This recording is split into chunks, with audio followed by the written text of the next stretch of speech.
Greetings everyone, Brett here with Hammerhead Model Making with a brand new episode for you today. Today we will be building Airfix's Supermarine Spitfire FR Mk XIV. This is a 1/48 scale kit, and unfortunately I will have to skip my customary abbreviated unboxing since I totally forgot to film that part. So we're jumping right into the build here, and this is going to be a really fun build, I think. I'm not very familiar with Spitfires. I was much more of a Mustang fan growing up as a child. My brother, on the other hand, was a big fan of the Spitfires, and we always argued over which Spitfires were best. Well, we should say looked best. And he was always a big fan of like the earlier marks, like the Mark IIs and the Mark Vs, especially with the big tropical filter underneath the engine cowling. Me, on the other hand, I was much more a fan of the later variants of the Spitfire, especially those with the Griffin engine the Griffin engine and the clipped wings and bubble canopy. I just think that there's a much more aggressive, meaner looking Spitfire. So that's why I am building this one.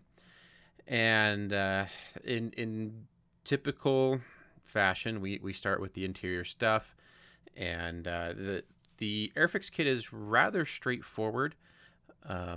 Quite nice detailing in the cockpit. They give you a lot of stuff to put in there. The rib, all the internal structure, the seat, the flight controls and everything. So the sidewall detail is separate, so it's really quite nice. And if you wanted to detail it up further, you could add in wires and things of that nature and really take it that extra mile. But out of the box, it's quite nice. You do have, if you want the side door open, you do have to cut that out, but they do provide a separate piece for the actual open door part, so you don't have to keep the part that you cut out. So that's nice. You did see that I did drill out a couple of holes in the ribbing of the cockpit just to kind of give it a little bit more realism. But the cockpit is so small in a Spitfire that it will be hard to see any of that, but it's there, and I know it's there. Moving on to painting. Painting is rather straightforward. Using a British interior green color and some aluminum color, we can paint the different sections of the cockpit in their appropriate colors, and then pick out the details in Vallejo acrylics. Here I'm just using black to get some of the detail painting done, getting some of these wires painted. I did mention earlier that you could add wires. It does come with some molded on, so again, which is quite nice, but not nearly enough for what there should be. So you could easily detail that up even further, and I think you'd be able to turn out a nice looking cockpit. Everything fit together really well. I didn't have any fit issues or alignment issues. It all pretty much fit together as it should. So next up, we're going to gloss coat everything in the cockpit so that we can prepare it for some weathering. And rather straightforward here. I'm using my normal Alclad Aqua Gloss coat, and my favorite wash, the dark brown for Green Vehicle Wash by MiG. You'll hear me say this over and over again. I love this wash. It works for just about everything. So you'll get sick of seeing it. I'm sure eventually I'll branch out into other wash colors, but eventually there'll be a day where I think, this isn't just isn't the right color for what I need. So, but until then, here we go. Once the wash dries, just go ahead and give it you can gently remove it with a cotton bud, some paper towel, whatever is convenient. The combination of doing this wash over the gloss, it works great every single time, and it's so easy. I've tried Tamiya enamels, and I just find that those are hard to remove. The Tamiya panel liner stuff, I just think it's hard to remove. So I like this MiG wash much better. It's easy to work with, and I like the results. They do provide decals for the instruments. I generally try to use these when I can, and the Airfix decals were perfect, spot on. They fit exactly how they were supposed to. A little bit of solva set, and they sunk right down and make a very convincing instrument panel. The I never have a problem with this, and it'll look better than I could actually paint by hand. So quite happy with it. Now we can start getting the cockpit all assembled. What's nice about the cockpit is you pretty much assemble it all as a separate unit, and then it glues into the sides of the fuselage. So it's quite nice how well engineered this is. And I wouldn't quite say it's Tamiya level, but it's close. I mean, everything fit how it should. And once I got it all put together and then dry fitted it into the fuselage, I didn't have any fit issues, along the seams of the fuselage. It all fit perfectly. That little piece that I was putting on the back there, that's the actual camera that points out the side. So nice little detail there. It's supplied as a clear part, so I just put a little bit of blue tack over the actual lens and then painted it and then removed the blue tack so that the lens still shows as clear, even though you really can't see it. Now, one thing I would like to point out here is, so I'm using some Edward photo etch harnesses, and really what I should have done was put these on before I assembled the cockpit together. However, I sometimes I get excited about what I'm working on. I kind of get ahead of myself, and that's what happened here. I was just getting really excited with how the cockpit was looking, how it was turning out, and I got it all built and assembled and realized, shoot, I forgot the seatbelts. I really wanted to add seatbelts. So that's why I'm doing it this way. I wouldn't recommend putting the seatbelts in at this stage, but there you go. I fortunately, I was still able to, so I am happy for that. But the Edward photo etch belts worked perfectly. They looked perfect and kind of helped complete the look of the cockpit and make it look nice. So now we can start buttoning up the fuselage, and like I mentioned before, no real fit issues here. It all lined up and fit together well. I personally really like working with Airfix plastic. I know a lot of people don't like it. It's too soft and maybe mushy for them, but I really like it. I find sanding and these steps of cleaning up the seam lines really easy on an Airfix kit because of that soft plastic, and I find it pretty forgiving.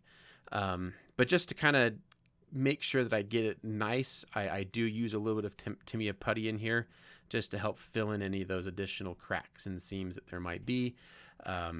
This is a pretty straightforward process. Just apply it on, let it dry for a couple hours, come back and sand it down, and until you've filled in all the cracks that you need to fill in.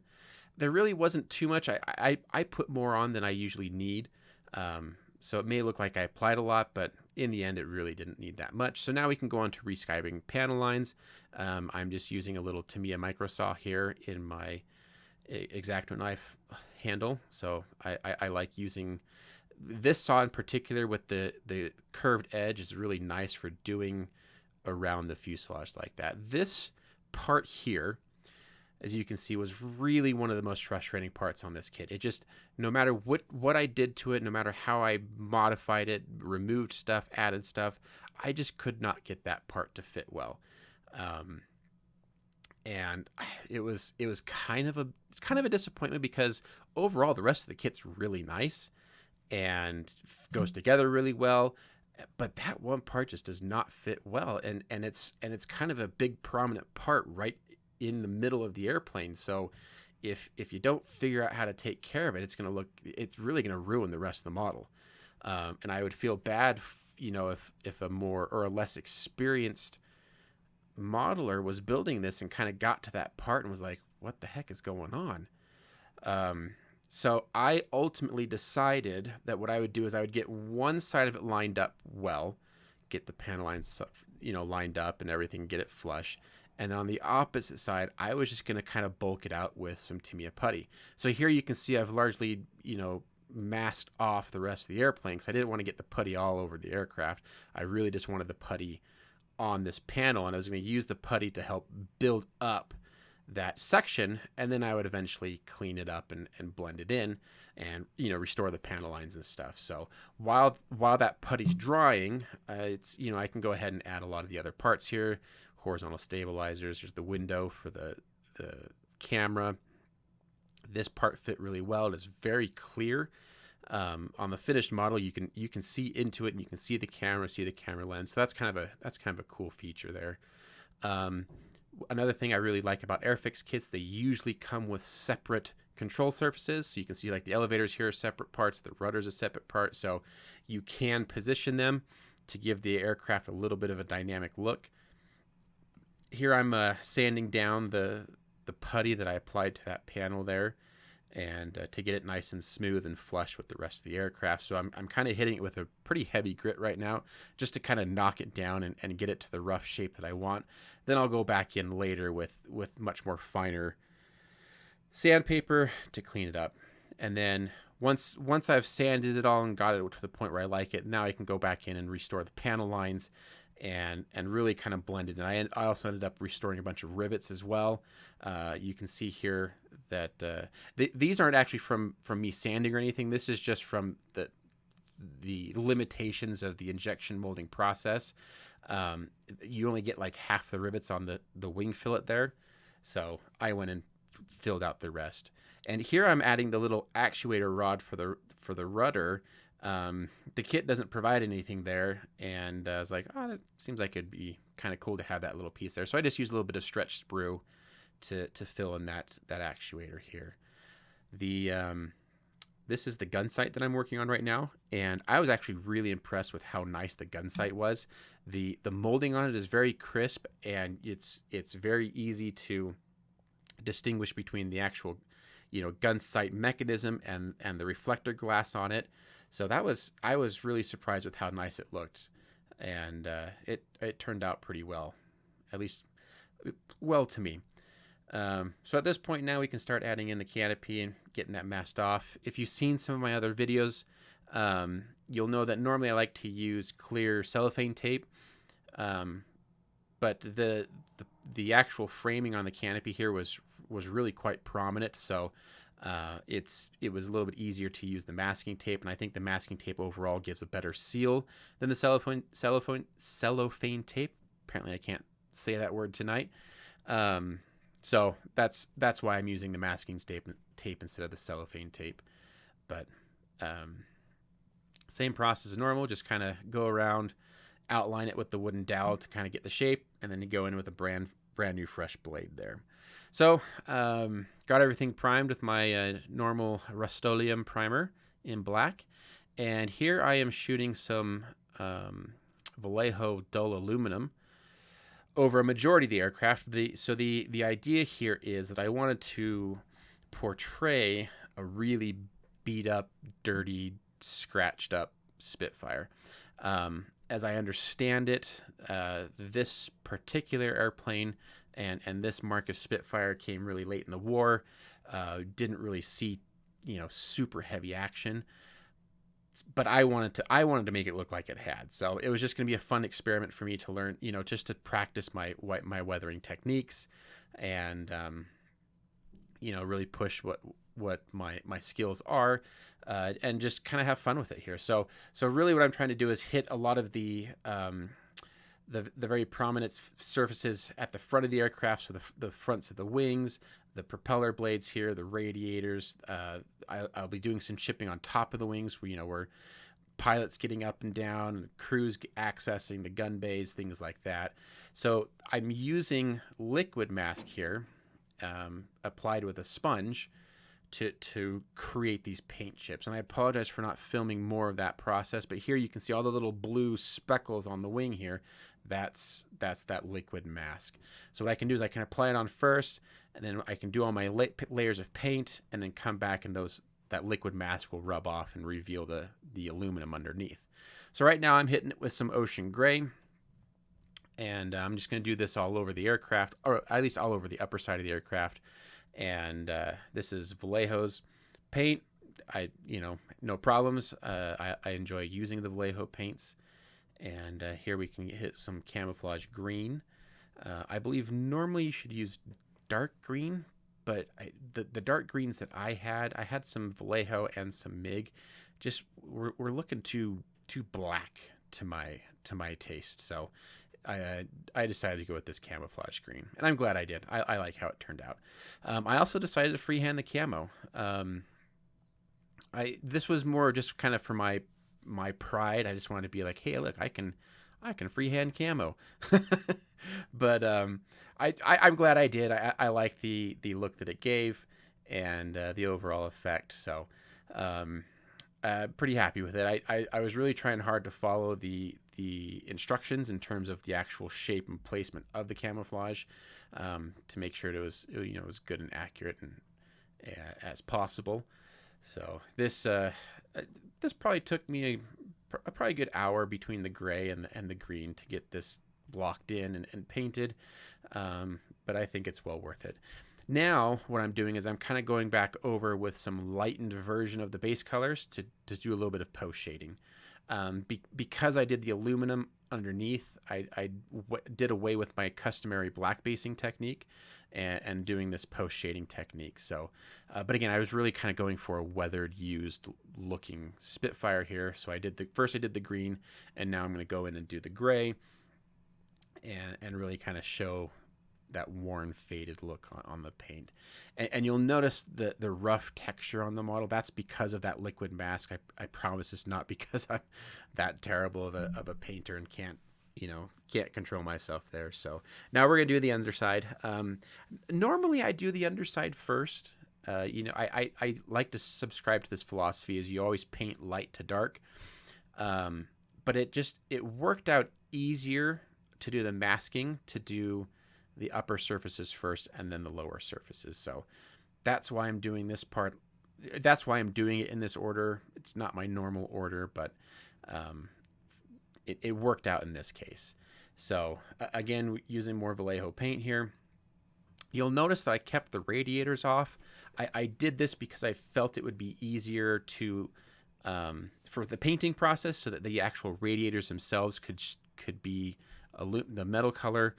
But obviously that housing around it would be the underside color. To me, it just felt like it'd be easier. Also doing some post shading here on this one as well, just to kind of show some wear and fading in the paint here, even though the undersides didn't necessarily fade as much. There would still be some wear on there. So just doing a little bit of light post shading here, just to give an idea that there is some wear on this. So time to remove the masking. This is always one of those moments where it's like, did my paint hold? Did my primer hold? Did I get any bleeding? So it's always a tense moment for me. It's like I put all this work in, and am I going to ruin it? But fortunately, I didn't ruin it this time. So quite happy. Closed cell foam like this is really good for masking off cockpits and wheel wells. So if you ever get a chance to get some, hold on to it, because it's very handy. Painting the propeller spinner and the leading edges of the wings here with some MIG yellow. I haven't found a good Vallejo yellow that I like using, and I was out of my Tamiya yellow, so MIG yellow it is. It's kind of a little not quite as vibrant as I would have liked, but it worked, and ultimately it kind of fits with the whole weathered aircraft, so quite pleased with it. Again, it's always tense pulling off the masking. It always makes me nervous, but worked out. All right, so now it's time to remove that liquid mask. So I'm just using this really dense rubber block here, and it really does a good job of grabbing onto that liquid mask and pulling it off without damaging the rest of the paint job here. So you can see that aluminum showing through.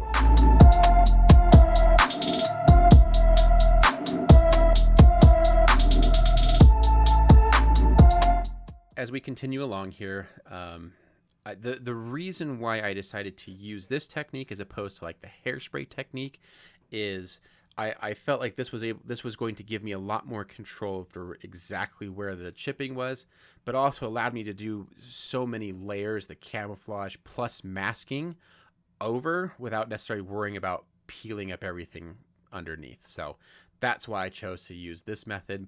as opposed to like a hairspray chipping method or a chipping fluid. So at this point, we can paint up the canopy. The canopy is aluminum. Also painting up the propeller blades, or the tips of them, sorry, with the yellow recognition colors. And straightforward and simple there. Just mask it off and shoot a couple layers of yellow on there. And again, we're using the same technique here for chipping the propeller blades, and I really wanted to show some heavy chipping here. So you'll see I'm pulling off a lot of that black color, but I really liked how it turned out. And at this point, with all the chipping done and the major masking over with, I can start assembling things. I really like how this propeller hub turned out with the heavy chipping and the yellow. Just in my eye, looks pretty realistic. So quite pleased with it. All right, so next up we have our gloss coat. This goes all over. This is going to do a couple things. It's going to seal in all of our previous paint work. Make it so that we don't have any problems with it later on. And it also allows us to start doing decaling and weathering as well. So the whole model gets about 2 full coats of gloss. First coat is kind of a mist coat. I've found that the aqua gloss likes to go on with the mist coat, and then 5 minutes later you go in with a really heavy wet coat, and that gives it a good, nice glossy surface. Now we can do decals. With all of Airfix's new releases, I have really been liking their decals. I've never had a problem with the decals. They always seem to be in good color, good register. They're nice and thin. They usually have minimal carrier film, and it really reacts good to my Solvaset. So, props to Airfix for really churning out some good, consistent decals. And they've been good across both the 48 scale and the 72nd scale kits that I've built. So, I will sing their praises there.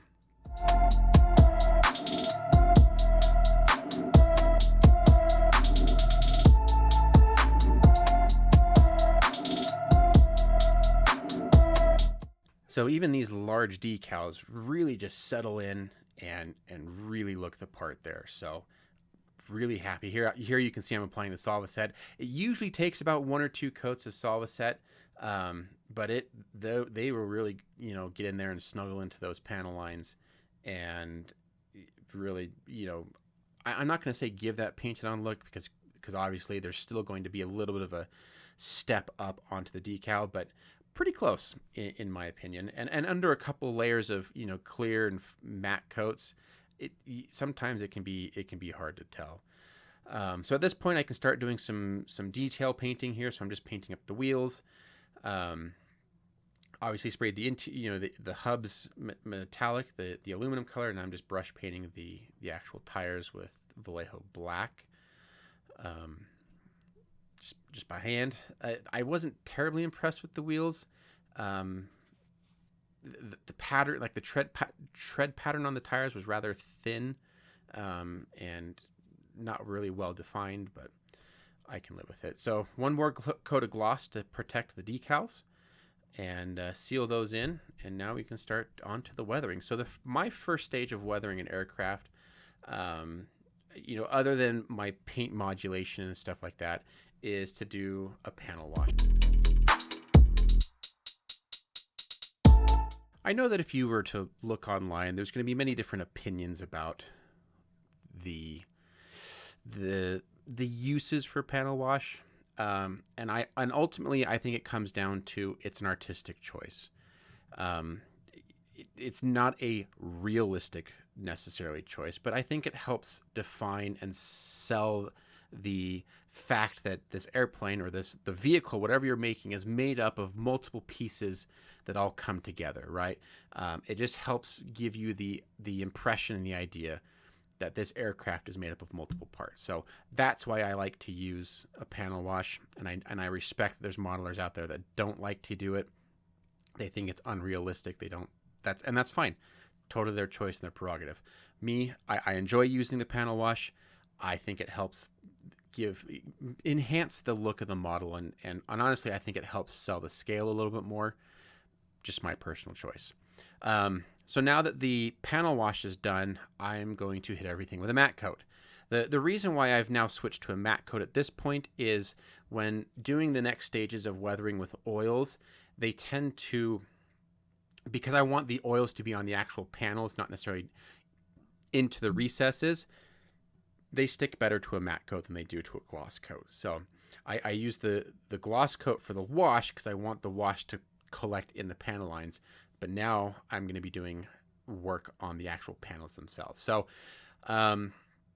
starting to work on with some oils, I am kind of flooding the model here with some mineral spirits, and while the mineral spirits are still wet, I can start applying my oil paints here, and I'm using a really dark brown here, and really trying to concentrate around the panels. So you might be thinking, well, you just did a panel wash. Why are you doing this? And this is more to kind of give, and it looks really kind of messy right now, but you'll see I do refine it a little bit. But this is really just to kind of give some layers of grime and dirt and grease and, you know, fingerprints and boot prints and, you know, just all these different things that the crew would be doing on and around this aircraft, and just really kind of give it a sense of that this thing is dirty, right? So I'm really trying to concentrate along areas where the crew would be working. And once it's kind of had a chance to dry a little bit, I start blending it in with this soft flat brush. I'm not trying to get rid of it, but more just kind of move it around, blend it in, and kind of give some cool tonal variations. I can also use this in a streaking motion in the direction of the airflow to kind of show some oil staining, things of that nature. But again, if you saw my recent Hellcat video, very similar technique that I used in not the Hellcat, I apologize, the Wildcat video, the dual build. Very similar in terms of what I was doing there. So at this point, I'm going to be doing the exhaust. So I'm using a really pale gray here to do the initial layers of the exhaust staining. That's going to represent the octane kind of creating that grayish effect, and then we start coming in with some black to get that sooty effect from the exhaust here.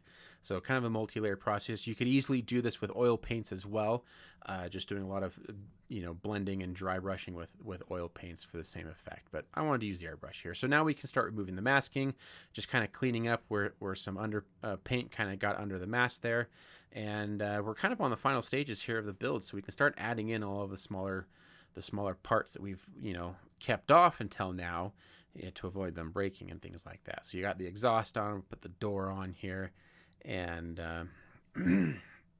as we wrap this up, so this is always a fun part for me, putting on the propeller. The airplane never looks complete until you get the propeller on, and with this large 5-bladed propeller, I love the look of it. It's just to me it's a really aggressive look, and I love it. The Spitfire was always such a elegant looking airplane. I never equated it with aggression. You know, like, to me, the Mustang is an aggressive looking aircraft. The P-40 is an aggressive looking aircraft. But these Griffin engine Mustangs, or I keep saying these Griffin engine Spitfires, these look really aggressive to me, and I love it. So landing gear going in. Again, the engineering and the fit here is really nice. The way that the landing gear slots in, there's very little give, and it's obvious how well it fits together. So here we go, the completed Spitfire. This was a really fun build. I really enjoyed it, and I really liked how it turned out. I like the weathering. I like the camouflage and the paint chipping. I was just really pleased with how this turned out. And again, just sitting there, you know, that stance to me just screams aggression. Those big cannons out on the wings, I love it. This is my favorite Spitfire, and I think it's just a fantastic looking plane. So if you've made it this far, thank you for sticking it out. I appreciate it. This video was a little bit longer than I normally do, but there was just a lot of fun stuff I wanted to show you, and I have some more fun builds on their way, so please stay tuned. I'll try and get these videos out as quickly as I can. But if you're not subscribed, please consider subscribing. Also, if you like the video, give it a thumbs up and leave me a comment down below. I love interacting with you guys, and it's really fun. So Until the next video, I hope you guys all enjoy your modeling, and we'll see you later.